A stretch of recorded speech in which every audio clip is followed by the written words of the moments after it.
snad z tajemných měst skotských králů, snad z kopců či pobřežních skal. Já slýchám ten kouzelný hlas, jako tón, který zaznívá v nás. Je to víra i jazyk, i kmen, síla Keltů se ukrývá v něm. Do království Keltů se vrátím, kde uslyším gelštinu znít.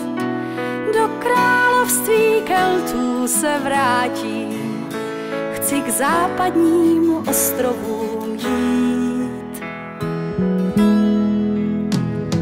Nebyl to severní mráz, ani sichravý východní chlad, ani západní bouře a déšť, ale přišlo to z jihu jak stín. My chřadli jsme jak starý strom, naše kořeny, větve i kmen. Do království Keltů se vrátím, kde uslyším gelštinu znít. Do království Keltů se vrátím, chci k západním ostrovům jít. Mnoho cizinců přišlo až k nám a přinesli svou vlastní řeč. Stará jména těch míst, která znám, jsou cizí, už je nepoznávám. Staré legendy pokrývá prach, kde byl klid, najdeš dnes jenom spěch.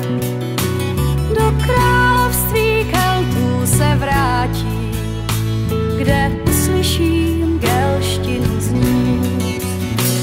Do království Keltů se vrátím, chci k západním ostrovům jít.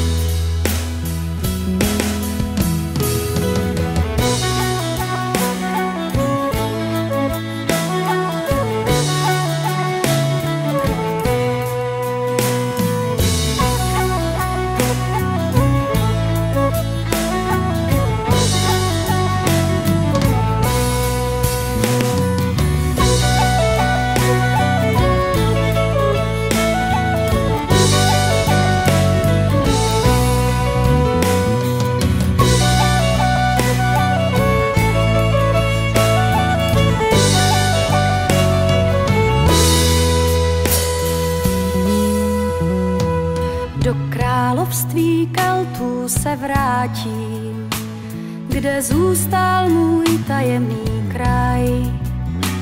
Kraj křížů a klášterní zdí, řeč Galů v něm od věků zní.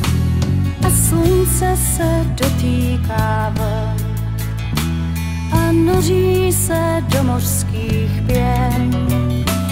Do království Keltů se vrátím, kde uslyším gelštinu znít.